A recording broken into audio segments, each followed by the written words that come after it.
하시면 감사하겠습니다. 말씀 같이 보겠습니다. 예레미야 애가 1장 1절부터 11절까지 말씀입니다. 구약 성경 1142면에 있습니다. 예레미야 애가 1장 1절부터 11절까지.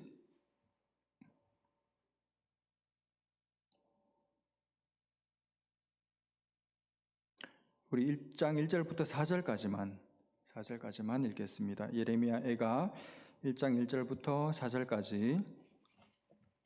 저와 여러분이 한 절씩 교독하고 4절 말씀은 같이 읽겠습니다.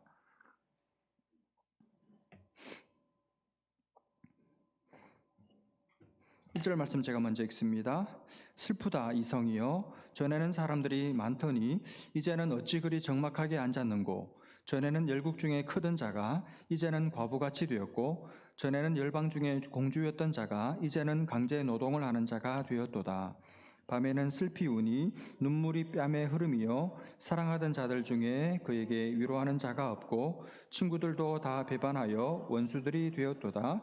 유다는 환난과 많은 고난 가운데 사로잡혀 갔도다. 그가 열국 가운데 거주하면서 쉴 곳을 얻지 못하며 그를 핍박하는 모든 자들이 궁지에서 그를 뒤따라 잡았도다. 같이 봅니다. 시온의 도로들이 슬퍼하며 절기를 지키러 나아가는 사람이 없음이로다. 모든 성문들이 적막하며 제사장들이 탄식하며 처녀들이 근심하며 시온도 곤고를 받았도다. 아멘. 여러분, 세상에는 슬픈 노래들이 참 많습니다. 슬픈 노래 하면 저는 가슴 저미는 슬픈 노랫말과 호소력 짙은 구슬픈 음색으로 농염하게 슬픈 노래를 많이 지어 불렀던, 또 슬픈 노래라는 노래도 불렀던 가수 김광석이 먼저 생각이 납니다. 그 외에도 첫 소절만 들어도 눈물샘이 폭발하는 슬픈 노래들도 있고 가슴 먹먹해지는 슬픈 노래들도 세상에는 참 많습니다. 제가 어릴 때를 생각해 보면 TV에서 아주 구슬픈 단조에다가 슬픈 가사를 붙여서 노래하는 그런 슬픈 노래들도 참 많았던 것으로 기억합니다. 제일 많이 생각나는 슬픈 노래가 아마 명절 때만 되면 어김없이 등장하는 이 김정구 선생님의 눈물 젖은 두만강이라는 노래가 있었어요. 눈물 젖은 두만강, 두망, 이렇게 하여튼 벌써부터 제목부터 젖어 있지 않습니까? 그게 제일 먼저 생각이 나고, 그 다음에 생각나는 게 황성예터라는 노래가 있습니다. 황성예터 할 때 이 황성이 황제의 성, 로열 캐슬이 아니고 황량한 성, 데솔릿 캐슬 이런 뜻입니다. 세월의 흐름 앞에서 한 톨의 먼지에 불과한, 한 줌의 재에 불과한 죽을 수밖에 없는 자신의 운명을 깨달으면서 주체할 수 없는 쓸쓸함과 서름을 노래한 이 황성예터라는 노래, 얼마나 노래가 구슬프고 슬펐는지 몰라요. 여러분, 이상하게 이외에도 우리 한국 사람들이 부르는 노래들 중에는 아리랑을 비롯해서 이런 슬픈 노래들이 참 많은 것 같아요. 그만큼 삶의 지난한 아픔과 끊어지지 않는 고통과 눈물과 슬픔이 진하게 우리의 삶을 훑고 지나가고 있었기 때문이 아닌가 생각합니다. 여러분, 제가 오늘 설교의 초두를 이런 슬픈 노래로 시작하는 것은 오늘 우리가 보게 되는 이 성경이, 그리고 여러분과 제가 이번 한 주간 동안 묵상할 성경의 책이 바로 그런 슬픈 노래를 담고 있기 때문입니다. 예레미야 애가라는 성경을 보게 될 텐데, 이 예레미야 애가는 예레미야라는 선지자가 부른 슬픈 노래입니다. 저는 오늘 이 예레미야 애가의 말씀을 여러분과 함께 살펴보면서 우리 시대와 같이 이런 슬픔이 많은 시대, 특별히 영광이 떠나간 슬픈 교회의 시대를 우리가 살면서 이런 시대를 사는 우리에게 하나님께서 하시고자 하시는 말씀이 무엇인지, 하나님의 마음이 어디에 붙어 있는지를 함께 생각해보고 깨닫는 은혜가 있기를 간절히 바랍니다. 본문으로 바로 들어가겠습니다. 1절 말씀을 한번 보십시오. 예레미야가 슬픈 노래를 이렇게 시작합니다. 슬프다 이 성이요. 여러분, 맨 첫 단어가 슬프다예요. 슬프다. 여러분, 예레미야는, 이 노래를 부르고 있는 예레미야는 직업이 선지자입니다. 선지자. 하나님의 말씀을 전하는 하나님의 종이죠. 그리고 성별은 남자입니다. 그리고 나이는 이미 장성한 다 큰 어른입니다.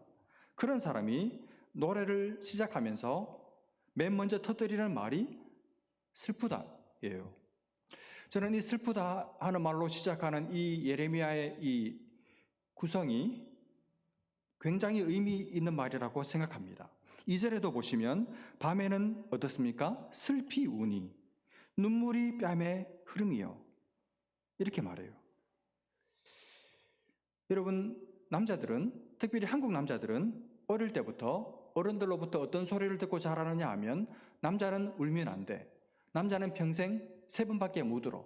태어날 때, 그리고 부모님이 돌아가셨을 때, 그리고 나라가 망했을 때, 이렇게 평생 남자는 3번만 울어야 돼. 이렇게 가르침을 받아요.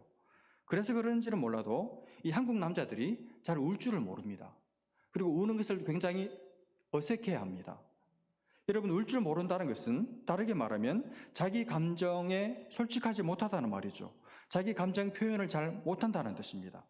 그래서 한국 남자들은 마치 감정 없는 어떤 동물들처럼 보여요. 근데 막상 그런 줄 알았는데, 별로 감정 표현을 못하는 사람인 줄 알았는데 갑자기 감정을 확 풀어서 폭발시키는 것을 보면서 주변에 있는 사람들이 깜짝 놀라고 충격을 받고 상처를 받는 일들이 생기게 되죠. 여러분, 그런 면에서 한국 남자들은 참 불쌍한 사람들이다, 그런 생각을 하게 됩니다. 근데 오늘 예레미야는 한국 남자가 아니어서인지는 몰라도 그렇지가 않아요. 예레미야는 슬프다. 그리고 뺨에 눈물이 주르륵 흐르고 있습니다. 여러분, 예레미야의 별명이 뭔지 아십니까? 눈물의 선지자, 눈물의 선지자. 어떻게 선지자의 별명이, 선지자를 지칭하는 별명이 눈물의 선지자이겠습니까? 눈물이 많은 선지자, 걸핏하면 우는 선지자, 말하다 말고 설교하다 말고 눈물을 자아내는 선지자, 그 사람이 예레미야입니다. 자기 감정에 솔직한 사람, 자기 감정에 충실한 사람, 감정 표현을 잘하는 사람, 그 사람이 예레미야예요. 그래서 애가를 부르면서 첫 마디가 슬프답니다. 저는 이 슬프다, 이 말이 굉장히 인상적이었습니다. 왜냐하면 제가 설교를 준비하면서 처음에 말씀을 연구할 때는 슬프다 하는 이 단어를 그냥 지나쳐 갔어요. 왜냐하면 저는 감정이 먼저 이입되지가 않았습니다. 저는 먼저 머리가 이 속에 파묻혀 들어가가지고 어떻게 이 본문을 가지고 구성을, 짜임새를 구성할까? 이 본문이 말하고자 하는 게 뭘까? 이걸 끄집어내는 엑스제시스 하는 일에 지적인 작업을 먼저 하는 저 자신을 발견했습니다. 그러는 바람에 슬프다, 예레미야의 슬픔에 공감할 수가 없었어요. 그러니까 제가 자꾸 이성을 가지고 제 머리를 가지고 말씀을 보려고 하는 저 자신을 발견했습니다. 근데 예레미야는 하나님의 말씀을 저와 똑같이 말씀을 섬기는 사역자인데, 예레미야는 머리의 작용을 하기 전에 먼저 가슴이 먼저 움직였습니다.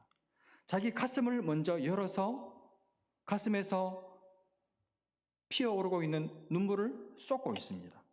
굉장히 다르죠? 여러분, 엄청난 차이점이에요.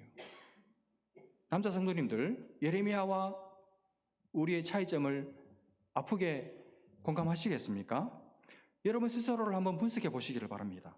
나는 머리만 쓰는 사람인지, 혹은 반대로 나는 가슴만 쓰는 사람인지, 감정만 쓰는 사람인지, 아니면 둘 다 같이 움직이는 사람인지, 조금 시간대가 다르긴 하지만 같이 움직이는 사람인지. 예레미야는 가슴을 먼저 열고 나서 그리고 머리도 움직였습니다. 여러분, 이게 좋은 신앙이에요. 이런 사람이 좋은 신앙을 가진 사람이고, 이런 남자가 좋은 남자입니다. 여러분, 가슴만 가진 사람 되지 마시기를 바랍니다. 가슴만 있고 머리는 안 움직이는 사람 되지 마시기를 바랍니다. 그리고 머리는 있는데 가슴은 없는, 감정은 없는, 지극히 분석적인, 너무너무 지적인 그런 사람도 되지 마시기를 바랍니다. 불균형적인 편향된 신앙입니다. 가슴도 열리고 머리도 움직이는, 가슴과 머리가 함께 역사하는 진짜 좋은 사람, 진짜 신앙 좋은 사람 되시기를 주님의 이름으로 축복합니다. 우리 남자분들, 감정이 풍부해졌으면 좋겠고, 여러분의 감정을 사람들 앞에서도 솔직하게, 그리고 무엇보다도 하나님 앞에서 여러분의 감정을 숨김이 없이, 그리고 어려움 없이 하나님 앞에 다 터뜨릴 수 있는, 그래서 하나님의 마음을 그대로 이어받을 수 있는 그런 좋은 남자, 신앙 좋은 남자, 아빠, 가장이 되실 수 있기를 주님의 이름으로 축복합니다. 슬프다 이성이요. 여러분, 이성이 어디죠? 4절에 나오죠. 4절. 시온의 도로들이, 그러니까 이성은 시온입니다. 또 6절에도 보면 딸 시온이에요. 그리고 7절에 이 성이 어딘지를 바로 대답해 줍니다. 예루살렘이. 그러니까 이 성은 예루살렘 성이죠. 지금 예레미야는 예루살렘 성 때문에 울고 있습니다. 예루살렘 성 때문에 슬퍼하고 있어요. 왜 예루살렘 성 때문에 슬퍼하고 있을까요? 이유는 간단하죠. 그 예루살렘 성이 지금 망했기 때문이죠. BC 587년 혹은 BC 586년에 바벨론이 쳐들어와 가지고 그 예루살렘 성이 완전히 함락되어 없어져 버리고 성전도 다 불타버리고 성전 안에 있던 그 하나님을 예배할 때 쓰던 그 모든 귀한 거룩한 기명들도 다 파손되고 불타고 약탈당해 가버리고 사람들은 포로로 끌려가고 그리고 죽어버리고 여인들은 겁탈당해버리고 이런 비참한 일을 예루살렘 성이 경험했기 때문에 지금 예레미야 선지자가 그 무너져 불타고 있는 예루살렘 성을 쳐다보면서 눈물로 슬퍼하고 있는 것이죠. 여러분, 이스라엘 백성들에게 예루살렘 성은 어떤 곳입니까? 그들의 영광이에요. 그들의 자랑입니다. 그들의 자랑거리입니다. 그들의 힘의 근거, 그들의 힘의 상징 집약체가 예루살렘 성입니다. 그들의 꿈과 희망이 예루살렘 성전입니다. 힘들 때 찾아가서 위로받을 수 있는 유일한 곳이 예루살렘 성전이에요. 영혼의 안식처, 위로가 예루살렘 성 안에 있었습니다. 거기 가면 하나님이 계세요. 거기 가면 하나님을 만날 수 있습니다. 거기 가면 세상에서 들을 수 없는 하나님의 음성을 들을 수가 있습니다. 거기서 예배 드릴 수가 있습니다. 거기 가면 이 세상에 덩쳐먹고 약삭바른 그런 사람들과 전혀 다른, 정말 내 마음 그대로 받아주는, 마음과 마음을 나눌 수 있는 영혼의 단짝들이, 친구들이 거기에는 있어요. 그런 곳이 예루살렘 성전입니다. 그런데 바로 그 자기들 인생의 센터인 예루살렘 성전이 지금 불타버린 것이죠. 그들의 위로, 그들의 꿈, 그들의 자랑, 그들의 영광, 그들의 삶을 지탱할 수 있는 근거, 버팀목, 그것이 지금 불타서 다 무너지고 있는 것이죠. 그러니 예레미야는 슬퍼서 울 수밖에 없었던 것이죠. 그 다음 구절을 보시면 전에는 사람들이 많더니 이제는 어찌 그리 적막하게 앉았는고 전에는 열국 중에 크던 자가 이제는 과부같이 되었고 전에는 열방 중에 공주였던 자가 이제는 강제 노동을 하는 자가 되었도다. 여러분, 여기서 눈에 띄는 어떤 구조가 보이지 않습니까? 전에는 그리고 이제는 이 구조가 탁 들어오시죠. 여러분, 예레미야가 이 슬픔의 노래를 부르면서 왜 이런 구조를 사용을 했을까요? 전에는 이랬는데 이제는 이래. 다시 말하면 전과 예전과 이제를, 과거와 현재를 대조하고 있는 것이죠. 왜 대조할까요? 그때가 그립다는 거예요. 그 전이 그립다는 겁니다. 과거가 너무너무 그립다는 거예요. 그때 좋았는데, 그때 너무너무 좋았는데, 그때 정말 은혜가 넘쳤는데, 그때 정말 행복했는데, 그런데 그때는 모르다가, 그때는 그게 좋은 줄도 모르고 그게 일상이고 늘 있을 줄 알고 당연하게 생각하다가 이제 다 불타버리고 나서, 다 빼앗기고 나서, 다 잃어버리고 나니까 그때가 너무너무 좋았던 시절이었구나. 그때가 너무너무 그립다는 거예요. 그래서 그때는 그리고 이제는 이 구조를 사용해서 예레미야가 극적으로 노래하고 있는 것이죠. 여러분, 그때는 그게 좋은 줄 몰랐어요. 그리고 그때는 그게 늘 내가 노력하지 않아도 늘 있을 거라고 생각했어요. 당연하게 생각했습니다.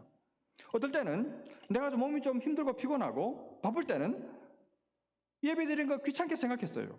내가 직분만 맡고 있지 않으면, 내가 어떤 미니스트리만 사역만 맡고 있지 않으면 오늘 하루 째는 건데, 오늘 하루는 빼먹는 건데, 이렇게 생각할 때도 가끔 있었어요. 그런데 그게 없어지고 나니까, 교회가 없어지고 나니까, 이 자리에 분명히 SF 사랑교회가 있었는데 사라지고 없어지고 나니까 예배를 드리고 싶어도 이제 못 드리게 되니까 예배를 매주 드리고 있을 그때가 너무너무 그립다는 겁니다. 그때가 정말 좋은 때였구나.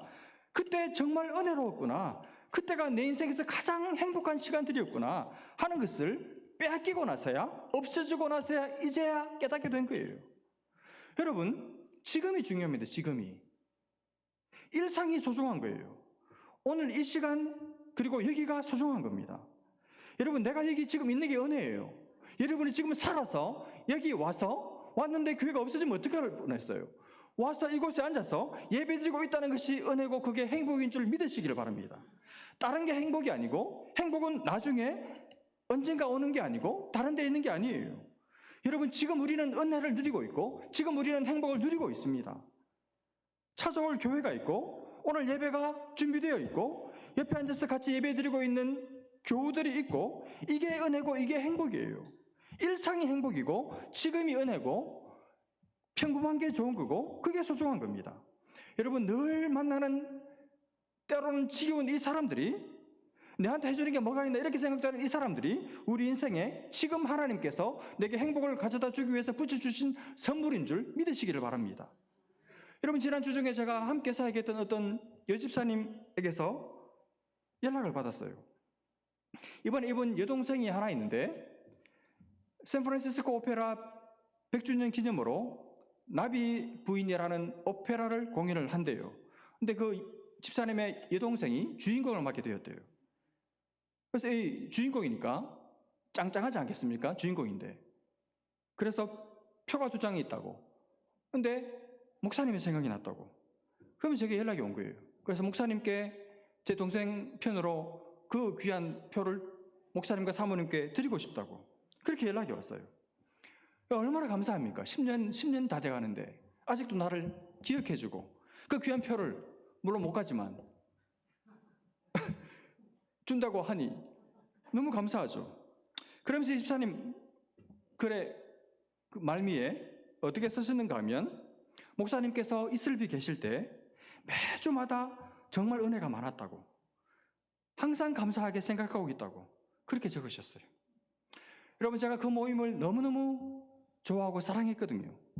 매주 수요일 오전 10시부터 오후 1시까지 한 30-40명 되는 여자 집사님들, 권사님들, 소위 한국 아줌마들이 함께 모여가지고 예배드리고 그 다음에 안 믿는 분들에게 이슬비 전도 편지를 써서 이제 보내는 그런 사역을 하고 그러고 나서 같이 밥 먹고 그러고 나서 보통 놀잖아요. 그러고 나서 모여가지고 조별로 아주 대대적인 기도 모임을 해요. 얼마나 뜨겁게, 얼마나 길게, 얼마나 열정적으로 저를 위해서 기도해 주는지 뭐. 아마 자기 남편들보다 저를 위해서 더 기도 많이 해주는 것 같았어요. 이 여집사님들이, 한국 아줌마들이 아침에 얼마나 바쁩니까? 아침 10시부터 모임을 하려면 8시 반 이렇게 일찍 와서 자매들, 40대 젊은 자매들, 그 애들 치르느라 바쁜 그 아줌마들이 아침 일찍 와서 찬양 인도 준비를 하고 함께 30분 찬양 인도를 하고, 얼마나 그 찬양도 너무 은혜가 많았고, 제가 말씀을 한 20분 남짓 나누는데 제가 항상 매주 제가 준비한 설교보다 은혜가 훨씬 더 많았어요. 제가 설교하면서 은혜를, 이 여자분들, 여성도들 때문에 은혜를 제가 더 많이 받았어요. 정말 저를 사랑해주고 아껴주고 위해서 기도를 정말 많이 해주셨어요. 그 모임이 너무너무 좋았어요. 사역하느라고 피곤하고 그 모임 마치면 또 오후에 또 사역을 해야 되고 그래서 몸이 피곤했지만 마음은 평생 그런 분들이 없었어요. 같이 예배하고 같이 수고하고 정말 무리한 요구를 해도 누구 하나 말 한마디 없이 정말 여성이 할 수 없는 그런 무거운 짐도 다 맡아가며 그렇게 함께 수고하고 고생했어요. 다시 그 집사님의 그 글을 읽으면서 야, 그때가 정말 좋은 때였구나 하는 그 생각을 다시 하게 되었습니다. 주 안에 사랑하는 여러분, 지금 이 시간, 지금 여기 이 장소, 내 옆에 있는 이 사람들, 하나님이 여러분에게 붙여주신 선물들이에요. 제게 가장 이 시간 제 인생에서 좋은 사람들은 바로 여러분들입니다. 여러분의 인생에 지금 제일 좋은 목사님은 저예요.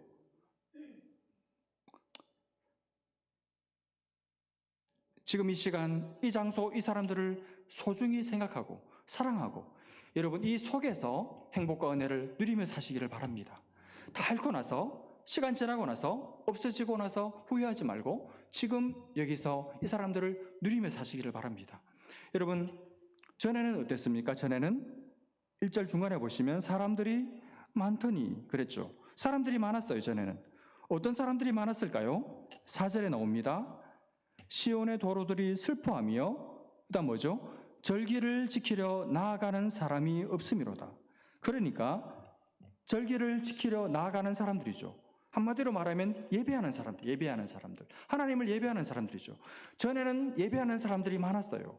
절기를 지키려고, 예배를 드리려고 아침 일찍 나서서 도로를 가득 메우는 차량, 인파로 도로는 빽빽했습니다. 근데 지금은 이제는 어찌 그리 적막하게 앉았는고, 이제는 사람들이 없어요. 왜 그럴까요? 당연하죠. 사람들이 포로로 끌려가 버렸으니까. 사람들이 바벨론의 이 전쟁통에 다 죽어버렸으니까. 그러니 도로가 한산하죠. 예배 행렬, 예배 인파 없습니다, 여러분. 그래서 도로들이 4절에 뭐 한다 그랬습니까? 슬퍼해요.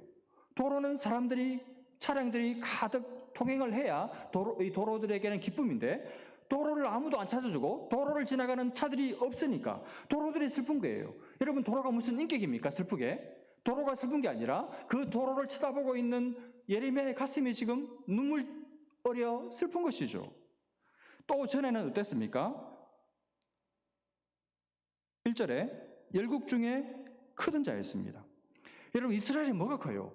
경상도만한 그런 조그만 땅덩어리인데, 나라 사이즈가 커서가 아니라 온 나라들이 우러러보고 온 열국들이 이스라엘을 크게 보니까 큰 나라죠.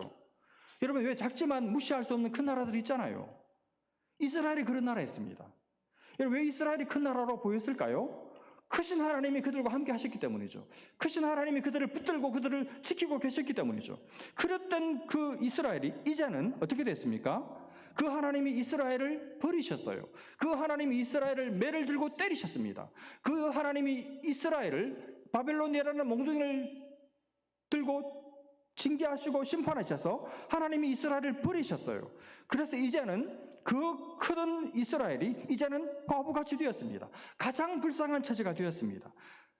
다른 사람의 도움으로 연명할 수밖에 없는, 자기 앞가름하기도 힘든 그런 처지가 되어버렸습니다. 그리고 전에는 1절 마지막에 열방 중에 공주 같았습니다. 공주 얼마나 예쁘고 아름다워요. 그 미모도 아름답지만 그 아름다움의 아름다움을 더 잇대어주는 그 여러 장식물로, 장식인구로 그야말로 아름다운 나라가 이스라엘이었습니다. 그래서 그 이스라엘의 아름다움에 온 나라가 와서 취했어요. 그런데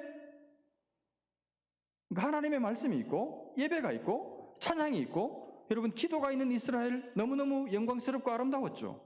근데 이제 예배 없어요. 예배 드릴 사람들이 없어요. 찬양 없습니다. 찬양하는 청년들이 다 끌려가 버렸습니다. 말씀 들을 수 없어요. 말씀을 전하는 제사장들 다 타락해서 결국 하나님이 매를 들고 치셔서 다 죽어버렸어요. 그러니 그 아름답던 교회의 영광, 이스라엘의 영광이 다 사라져버리고 나니까 이스라엘 아름다움 사라지고 이제는 추해졌습니다. 추해졌어요.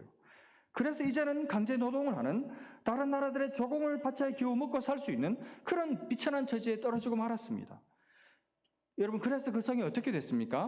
어떻게 합니까? 2절을 보시면 밤에는 슬피우니 눈물이 뺨에 흐름이요 사랑하던 자들 중에 그에게 위로하는 자가 없고 친구들도 다 배반하여 원수들이 되었도다. 왜 이렇게 됐을까요? 왜 사랑하던 자들이 위로하지 않고 친구들이 배신하고 왜 원수들이 되었을까요? 그전에는 이스라엘이 크게 보이고 아름다워 보였기 때문에 다 그 아름다움을 한번 구경하기 위해서 찾아왔는데, 이제 하나님이 매를 들고 치시고 망해버렸으니까 이제 볼 게 없었은 거죠. 이제는 볼품없다는 것입니다. 하나님이 함께하고 계실 때는 아름답고 영광스러웠는데 하나님이 버리시고 나니까, 하나님이 떠나시고 나니까 너희들 우리하고 비교해서 나은 게 뭐냐 하는 것이죠. 볼품없다는 것입니다. 흉측하다는 말이에요. 그래서 아무도 이스라엘의 불행을 아파하거나 위로해주거나, 친구들도 없고 다 친구들도 다 떠나버리고 다 원수같이 되어버렸다는 것입니다. 비웃고 조롱하고 있습니다. 여러분, 하나님께 버림받고 나니까 사람들에게도 버림받고 있는 거예요. 여러분, 기억하십시오. 사람을 얻고 싶으면 사람 찾아다니면 안 돼요. 사람을 얻고 싶으면 먼저 하나님을 얻으셔야 됩니다. 하나님께 인정받으면 하나님께서 사람들도 보내주세요. 하나님께 인정받으면 하나님께서 사람들도 내게 붙여주세요. 그런데 하나님께 인정받지 못하면, 하나님이 나를 버리시고 하나님이 나를 떠나시면 사람들도 나를 꼴보기 싫다고 하면서 나를 떠나버립니다. 3절을 보시면 유다는 환난과 많은 고난 가운데 사로잡혀 가도다. 그가 열국 가운데 거주하면서 쉴 곳을 얻지 못하며 그를 핍박하는 모든 자들이 궁지에서 그를 뒤따라 잡았도다. 여러분, 쉴 곳을 얻지 못하며, 포로로 끌려갔으니까, 포로인데 누가 휴식 시간을 줍니까? 죽도록 일하다가 죽는 것이죠. 쉴 곳이 없어졌어요. 하나님 안에서 안식을 누리던 이스라엘 백성들이 포로로 끌려가고 나니까 쉴 곳이 없어요. 쉴 시간을 누구도 주지를 않습니다. 편히 쉴 곳이 없습니다. 안식처가 없어요. 밤에 자도 편안하지가 않습니다. 취미 생활을 해도 마음에 기쁨이 없어요. 왜 그럴까요? 하나님이 그들을 떠나셨고 하나님이 그들을 버리셨기 때문이죠. 여러분, 하나님이 나와 함께 하시면, 하나님이 내 편이시면 내가 어떤 고생을 해도 고생스럽지 않아요. 하나님이 나와 함께 하시고 하나님이 내 인생을 붙들어 주시고 하나님이 내 인생을 지금 지도하고 계시면 내가 지금 아무리 힘에 지나도록 고생하고 공고한 상태에 있어도 마음속에 이상하게 기쁨이 충만하게 되는 줄로 믿습니다. 여러분, 주중에 제가 놀라운 말씀을 봤습니다. 이 말씀 한번 보십시오. 시편 45편 7절. 시편 45편 7절. 왕은 정의를 사랑하고 악을 미워하시니, 그러므로 하나님 곧 왕의 하나님이, 그 다음 뭡니까? 하나님 우리에게 어떤 일을 하십니까? 즐거움의 기름을 왕에게 부어 왕의 동료보다 뛰어나게 하셨나이다. 여러분 보십시오. 하나님께서 우리에게 주시는 복 중에 하나가 뭐냐면 즐거움의 기름을 우리 마음에 부어주세요. 그래서 나보다 환경이 더 좋은 사람들, 나보다 더 잘 나가는 사람들, 나보다 조건이 더 좋은 사람들, 나보다 남편이 더 잘 되는 그런 와이프들보다 이상하게 하나님이 내 마음에 즐거움의 기름을 막 쏟아 부어주시니까 이상하게 기쁘고 great joy, 넘치는 기쁨이 있고 즐겁다는 뜻입니다. 여러분, 다윗을 보십시오. 다윗은 어디다가 목숨 걸고 살아간 사람이었냐면 다윗은 기쁨에 즐거움에 목숨 걸고 산 사람이에요. 다윗이 죄를 지었을 때, 다윗이 하나님으로부터 버림받았다고 생각할 때 뭘 구했는지 아십니까? 하나님 저에게 구원의 기쁨을 회복시켜달라고 기도했습니다. 다윗이 원했던 것은 자리가 아니었습니다. 왕 안 돼도 돼요. 다윗에게 가장 중요했던 가치는 하나님이 주시는 기쁨의 기름이 있어서 마음에 기쁨이 넘치는 것, 기쁨이 샘이 되어서 바다처럼 넘치는 삶, 그게 다윗이 목적했던 바였습니다. 그래서 하나님께서 다윗의 인생에 복을 주셨는데 어떤 복을 주셨는가 하면 때로는 무너지고 때로는 넘어지고 범죄했을 그때에도 하나님께서 기쁨의 회복력이 빠른 복을 주셨어요. 여러분, 건강한 사람은 몸이 피곤했다가도 하룻밤 자고 나면 금방 몸이 회복이 되잖아요. 영적으로도 마찬가지입니다. 영적으로 때로는 죄를 짓고 무너지고 하나님이 가깝게 느껴지지 않고 하나님이 나를 버리신 것 같을 그때에도 하나님이 영적으로 복 주시는 사람은 기쁨의 회복 탄력성이 있어가지고 금방 기쁨을 회복시켜 주시는 줄로 믿습니다. 여러분, 기도하십시오. 여러분의 기도 제목 속에 이것을 넣으시기를 바랍니다. 하나님, 저에게 날마다 기쁨의 기름을 부어주십시오. 그래서 세상의 어떤 사람보다 great joy를 가지고, 기쁨을 가지고, 즐거움을 가지고 살 수 있도록 도와달라고 기도하시기를 주님의 이름으로 부탁드립니다. 여러분, 하나님이 함께 하시고 하나님께서 기쁨의 기름을 부어주시는 사람은, 늘 기쁨의 기름을 부어주시는 사람은, 기쁨의 기름이 고갈되지 않고 흘러 넘치는 사람은 어떤 곳에 어떤 환경에 있어도 쉴 곳이 있고 쉼이 있고 안식처가 있기 때문에 기쁨을 누리며 사는 줄로 믿습니다. 5절을 보십시오. 그의 대적들이 머리가 되고 그의 원수들이 형통함은 그의 죄가 많음으로 여호와께서 그를 곤고하게 하셨음이라. 어린 자녀들이 대적에게 사로잡혔도다. 여러분, 이스라엘이 왜 망했습니까? 5절에 설명하죠. 이스라엘의 죄가 많음으로. 또 8절을 보시면 예루살렘이 크게 범죄함으로. 예루살렘이 망하게 된 이유, 예루살렘이 하나님의 버림을 받게 된 이유, 예루살렘이 이스라엘 백성들이 왕으로부터 제사장으로부터 모든 백성들에 이르기까지 다 하나님께 크게 범죄했기 때문입니다. 여러분, 하나님께서 이스라엘이 하나님께 범죄하고 있을 때 계속해서 선지자들을 보내셔서 돌아오라고 호소하셨어요. 그런데도 이스라엘 백성들이 그 선지자들의 말을 무시하고 말을 듣지 않았습니다. 돌아오지 않았습니다. 그러다 망한다. 그러다 망한다. 진짜 망한다. 내가 너를 버릴 수도 있다. 처음부터 신명기 28장에 약속하지 않았냐. 그래도 이스라엘 백성들은 죄를 지으면서도 설마 그러려고, 설마 하나님과 피의 언약을 맺었는데, 하나님의 언약 백성은 우리밖에 없는데 설마 하나님이 우리를 버리려고, 우리가 주일 예배 안 빠지고 잘 드리고 있고 11조 빼먹지 않고 꼬박꼬박 드리고 있는데 왜 하나님이 우리를 버리시겠어? 어떻게 하나님이 우리를 버리실 수가 있어? 그러면서 하나님의 말씀을 우습게 알고 선지자들을 우습게 알고 하나님의 말씀을 무시했습니다. 하나님 앞에 짓는 이 죄를, 습관적으로 늘 짓는 죄를 가볍게 생각했어요.